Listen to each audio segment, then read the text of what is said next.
Well, how about that? Hi, it's a little after 7 on a Thursday evening. Uh, Funny story. I already started the show and then realized I didn't actually press the broadcast live button. So, anyway, I did a thing. I said, Hi, welcome to Hey Josh, What You Drinking Live? Thirsty Thursdays on Connect TV, on Facebook, on my YouTube channel, Hey Josh, What You Drinking, and over on the Twitch. Thanks for watching. Um, hey, yeah, I do. Uh, Jenny's downstairs yelling that there's no internet, but what she doesn't know is I've got my computer wired to my phone because the house internet. It's been very, very, very, very windy here in Canada, and when that happens, it's not unusual for our internet to kick out. Anywho, welcome to Hey Josh, What You Drinking? Thursday night, Thursdays. Um, so, how's your week been? Mine, not so great. I went and caught the COVIDs. Yep. So, living here in the COVID zombie house for several days, and I felt great. I had no symptoms. Everything was cruising along nicely, and then or one morning a couple days ago, I woke up with a crazy stuffed up congested sinuses, and I did the test again, and this time 2 lines. So stuck in this house for a little while. COVID zombies. What else is there to do but drink some beer, right? Excellent. So for tonight's show, I prepared a bit of a some clips to watch as usual. So I'm gonna go right ahead and I'm gonna play you. How can I objectively do? Oops, hold on. Let me just back that up a bit. Somehow it skipped ahead 8 inches, 8 seconds. So as I was saying, this guy over here, he's going to talk about beers and flavors and beers, and more specifically off flavors and beers and what causes them. And all right, I'm going to hit that little clip. I'm going to turn off my mic first.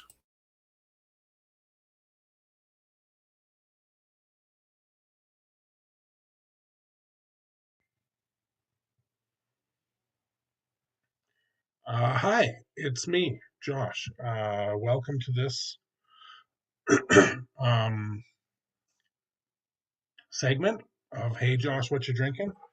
Live on the computer, on Connect TV, on YouTube, on Twitch. If you're watching, thanks for watching. Uh, how's it been this week? I've got COVID. It finally happened. Living in the house with a couple COVID zombies, I was feeling great. Ugh, no symptoms. Ugh. And then I woke up with a sinus congestion. And I thought, well, hell, I better take the test. And sure enough, took the test and 2 lines on that thing. So, anyway, I am confined to the house for the time being. Got some writing done, got some stuff uploaded on that beerthing.ca. I got an article written for Ontario Life magazine. I'm pretty pretty proud. I mean, I also slept an entire day, medicated myself, and just slept. But hey, that's what you do. Anyway, enough about that. So on this segment of Hey Josh, What You Drinking?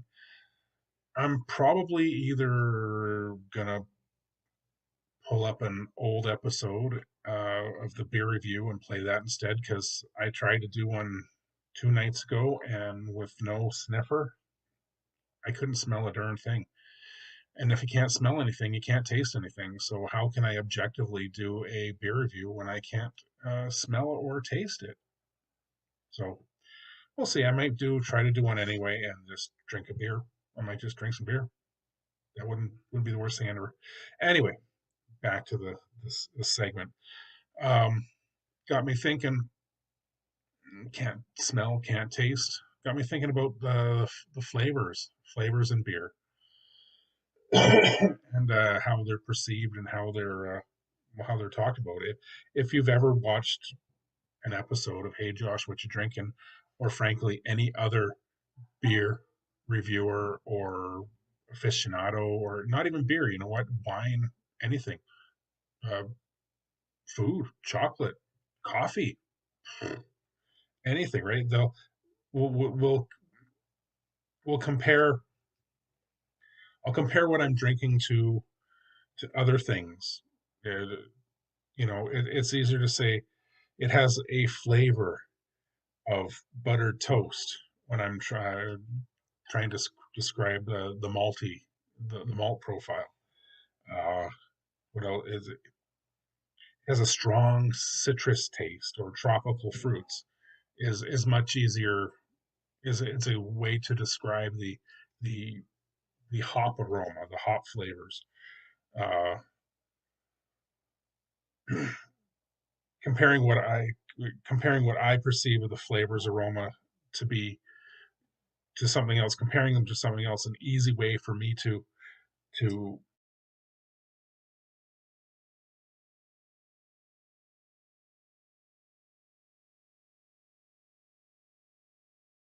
uh, a fruity aroma to it, and saying the yeast during fermentation, due to many factors, may or may not have contributed to the of control and production of too much isomammal acetate esters. It's like, science.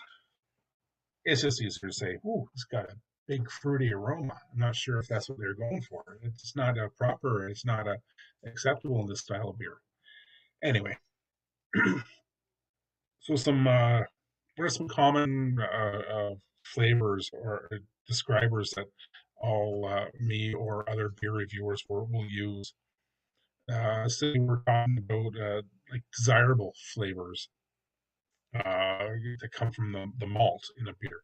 We'll say things like bready, toast, uh, biscuit, and by biscuits we're talking about like crackers, like saltine crackers, not British style cookies or something like that. Or I might say grainy or roasty, to describe the flavor, just being toasted or roasted.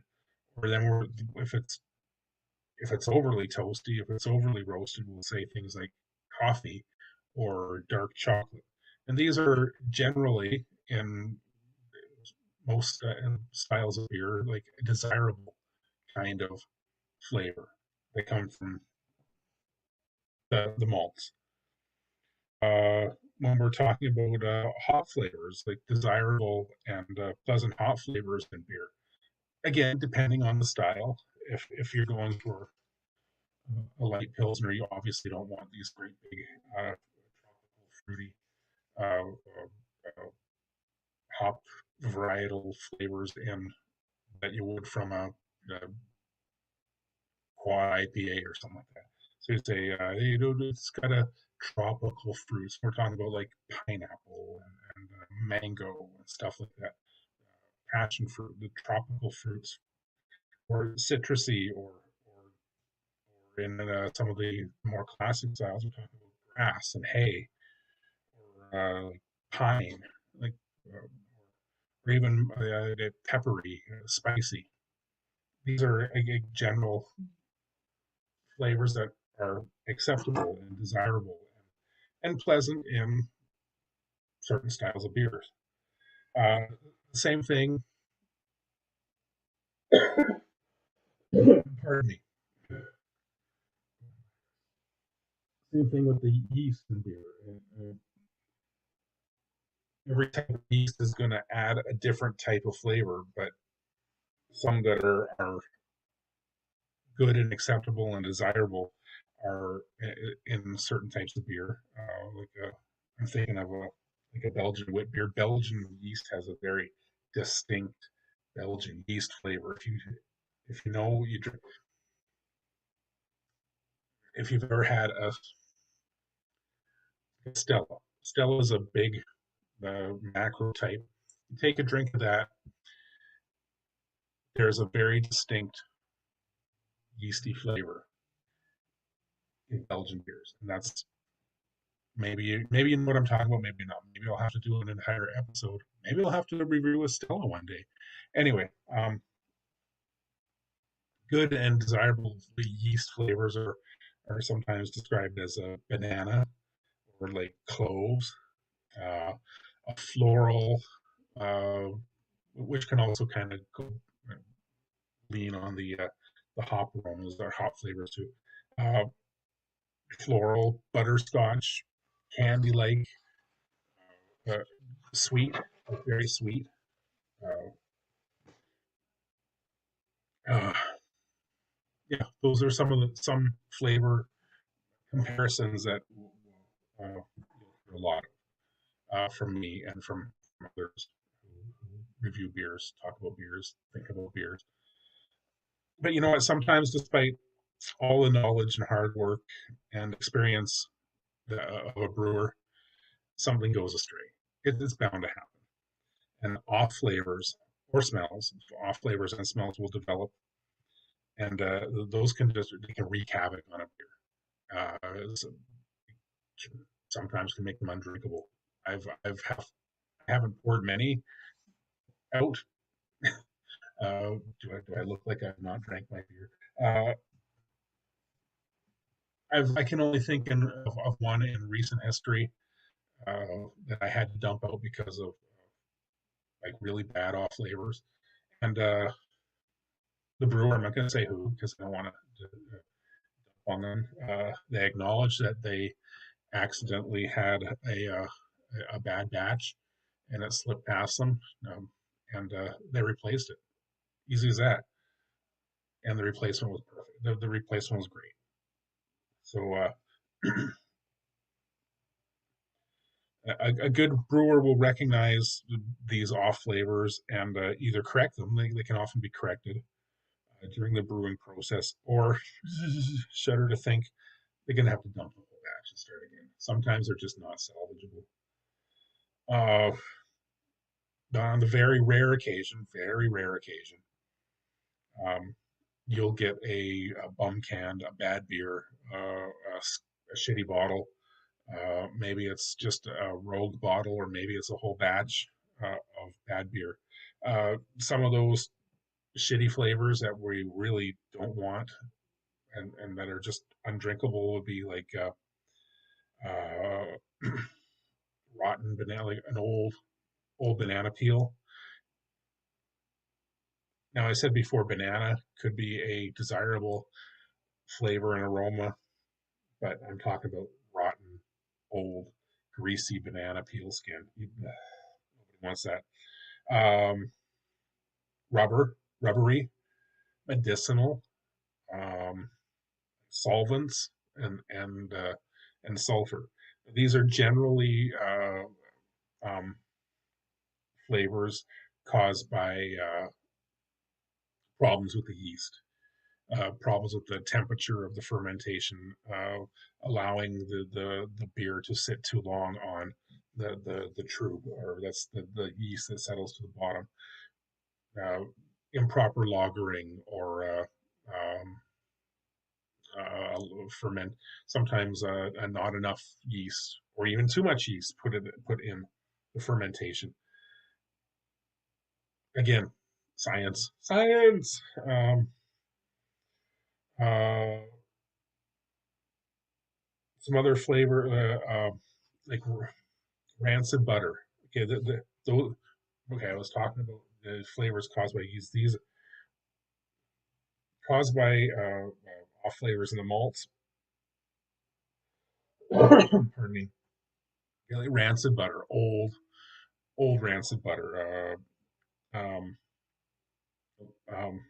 what's another candy? Like when Granny's old candy's been sitting on in the candy dish for forever, and you grab that one, and the whole damn thing comes out, and it's kind of like candy. Um, Cooked, overcooked vegetables. That's a common one, and gross. Cabbage, cabbagey, or even ketchupy. Uh, these are flavors what are called referred to as dimethyl sulfides, and these are caused by uh, compounds that are in the malt and after roasting or after sprouting and roasting and grinding and stuff. There's these compounds in them. Usually, these compounds are boiled off, and if it's done properly, they're eliminated by the boil. But sometimes perhaps it wasn't boiled long enough or properly, but or butter. The in between time from leaving it from the end of the boil and to when it's the proper temperature to throw your yeast in. Like you can't throw yeast into boiling water; it'll kill it. Nothing will happen. Just like in food service, that's they call it the danger zone, right? Got to avoid the danger zone or these kind of things that happen. So those flavors that I just talked about, the ones caused by yeast and the DMS in the in the in the malt, those are generally undesirable, but in certain amounts, they can be expected in especially in certain uh, styles of beer. Um, that's this is all dependent on the brewer's experience and yeah, how good the brewer is. I mean, you can sometimes they can fix it, sometimes they can adjust the style and make it so it's acceptable. But then there's just throw this away kind of flavors, and usually they're caused after packaging and by bad storage and what are the skunky. You probably heard people talk about skunky beer. That is always caused by allowing beer to be exposed to UV light for too long, and the reaction that you get between all the different compounds in beer and the UV light, it causes that skunky smell. Uh, how to avoid that is dark bottles. Well, I mean, first of all, keep it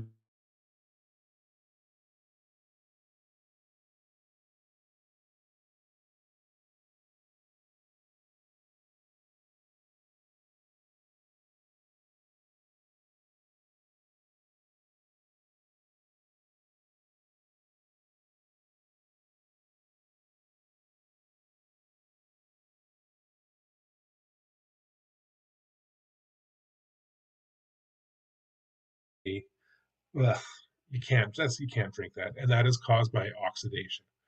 Usually because it's been stored too long, it's not fresh anymore. It's just old. Well, there And seems to it's be time some to. technical issues here Uh, involving internet connection.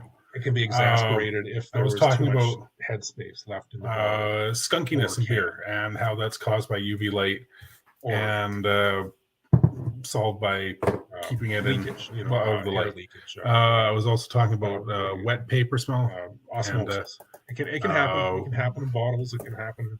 I'm uh, not sure if it can happen in cans. general yuckiness in beer. And then, I think I will. well, vomit. Looks like I'll have to upload this Vomit's another. separately somewhere If you else. But open a, anyway, you get the point. if I'm you just open gonna anything, stop if you that. opened, if you opened a, Stop him right there.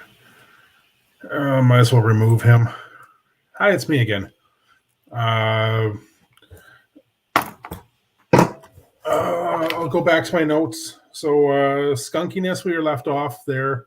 Yeah, like I said, it's caused by UV rays hitting the beer and the compounds in beer not reacting well to that. Wet paper smell is smell a flavor. Pardon me. Is when a beer is being oxidized. It's been sitting in the bottle too long. It's old. It's not fresh. It gets that. Ugh. And the very last one was vomit smell, vomit flavor.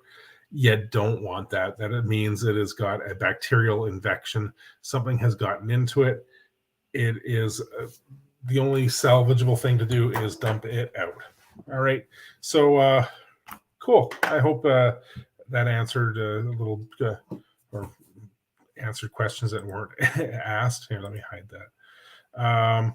So the next bit here I have, I reviewed a beer today. I'm just gonna remove that. I reviewed a beer today, and I'm gonna play that video. Here we go. Open up. I'm gonna pause that. This one was, well, I'm not going to tell you. I talked too much last time, and there was too much talking in the segment. So I am going to press play. He's going to count down. Look at that. 1, 2, 3, and Hi, it's me, Josh, and welcome to COVID edition of Hey, Josh, what you drinking? Uh, Today is Thursday, so Thirsty Thursday. We are broadcasting live on YouTube and ConnecTV.ca through Facebook and also on Twitch. So, hey, um, I hope you enjoyed the last segment about flavors and off flavors in beer. And now it's time for drinking. All right. So I picked up some beers recently at the LCBO near my place, and I well, I've seen this around for a long time, and I decided to pick it up this time and actually drink it and check it out and report back on it. It's the Trooper Iron Maiden beer. So this is made by uh, Robinson's. That's a brewery in the UK, and I'll read what it says here. Launched in 2013, Trooper is an award-winning premium British beer that has sold over 15 million pints worldwide. So it's been around for a while, and it's rather popular. Iron Maiden vocalist Bruce Dickinson. Is there nothing Dickinson can't do? He can fly, he can rock, he can make beer. Bruce Dickinson worked with Robinsons to develop a beer which has a true depth of character, malt flavor, and citric citric notes from unique blend of Bobek, Goldings, and Cascade hops. So it's an old school English ale. Um, I'll have to try it out to see if it's a more of a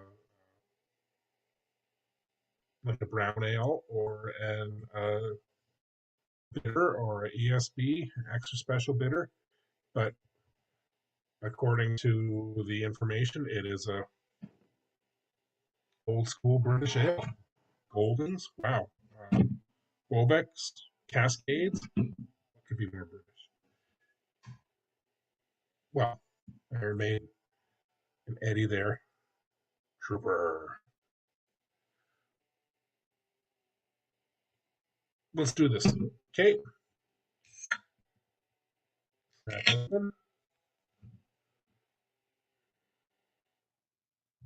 Okay, well, even with my somewhat diminished smelling capacity right now, even before I pour this out, it's got a very malt forward aroma to it, somewhat bready, nice herbal, almost floral hop aroma to it. It's very nice. It smells very nice anyway. Yeah. A little bit fruity too. Uh, if you watch the last segment, you'll know why we have those aromas to it. Well, not so much about flavors, but aromas and flavors are very similar. Okay, I got my handy dandy heavy glass. I love this glass. Dollar store. Heavy, big, fits a whole can. I could, yeah, I'll just do that. There you go. Ready to go. Drink away. All right. Let's pour it out and see what we got here. All right. Look at that. That is a nice, well, that looks nice. Look at the color on that. That's a nice orangey color. I'm rather impressed so far. Look how dirty my glass is. Oh, I'm a bad beer reviewer. But also look at the base. So we've got a decent head on there. Let's see, one finger head. Well, it's a big cup, so it seems to be retaining quite well. Nice head retention on that. Let's give it a swirl. Oh, and now the aromas from the can are just opening right up. Big malty aroma, that toasty. A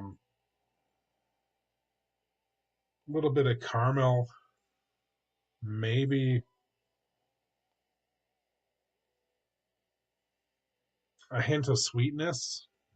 It's a nice aroma to it, or nice malty aroma to it. The Now it's opened up a little bit more. The floral and herbal hop aroma has definitely diminished, but it's still got a nice hoppy aroma to it. Nothing nothing overpowering.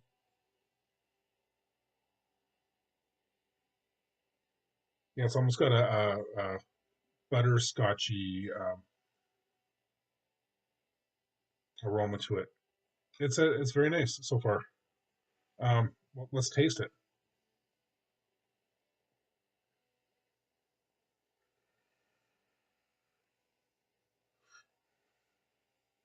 Okay, um, pretty good, pretty good.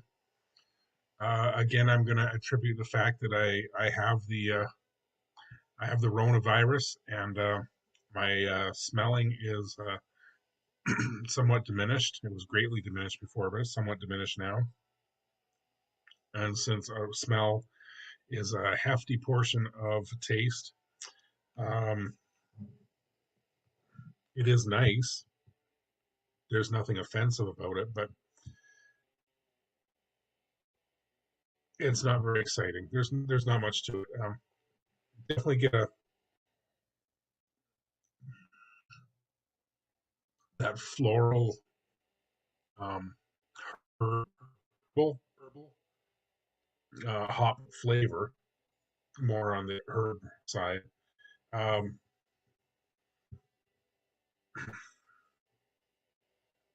it's not overpowering, but it's also not really contributing a whole lot. Uh, a little grassy, good, not great. Uh, Malt profile and flavors on this is very toasty. Uh, it's dry. It's not very sweet at all, but the sweetness that it does have is a nice balance. I enjoy this. I really do. The mouthfeel,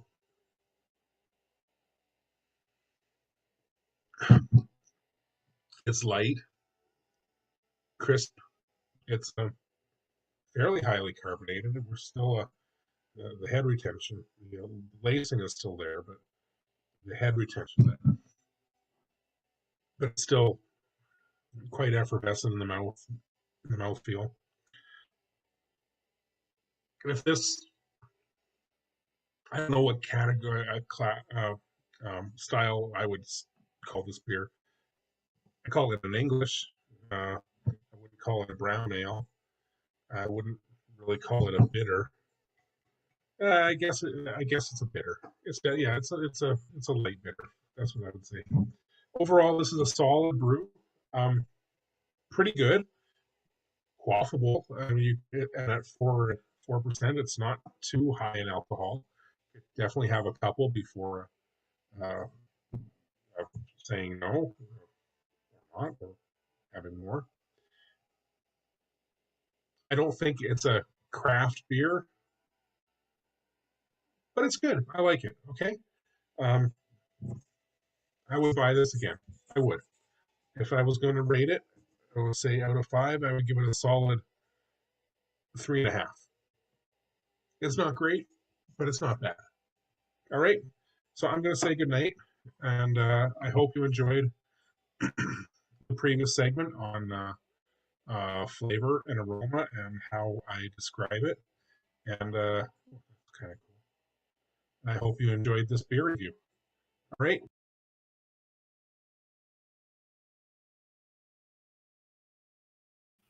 Yeah, I'm going to cut him off there. He's kind of rambled on a bit for the next few minutes. I'm going to remove him. I'm going to add me. Hi, it's me back again. I'm going to remove. So thanks for watching. That was my. I'm not really sure what happened with the few technical difficulties. I'm still learning this. Somehow we didn't get it on. For those of you watching on ConnecTV on Facebook, you got the majority of the beer review. And if you want to check out my segment on beer flavors and off flavors, feel free to check it out over on my YouTube. Hey Josh, what you drinking? It'll be up as soon as this broadcast is over. I'll do the editing and put it in the put it in the proper categories. Anyway, other than that, what else? I had a few. You know what? I've got. No, I don't. Where my pictures go? Background. I had a few nice little pictures of. Oh, here, just pop that up. This is the campaign for Real Ale. Their simplified flavor wheel. I like this. This is my favorite, one of my favorite, because it's simple, it's colorful, it's nice to look at, and it's concise. All right, so I'm going to say goodnight. Thank you for watching. Hey Josh, what you drinking? Thirsty Thursdays on For Real on Connect TV, Facebook, on Hey Josh, what you drinking on the YouTube, on Twitch, and of course you can check out the social medias on the beer thing as it's scrolling across the bottom here. That beerthing.ca is the website and blog. You can also see Insta and TikTok. And of course, as I mentioned several times, Hey Josh, what you drinking at YouTube, where it all began. All right. Thank you for joining me. I hope if you were watching on the YouTube that you enjoyed the opening segment, and if you're watching on Connect TV, please, by all means, go watch it if you wish.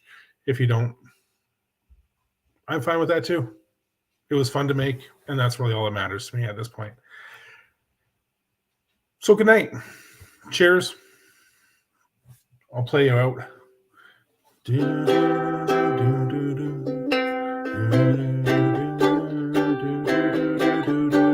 night.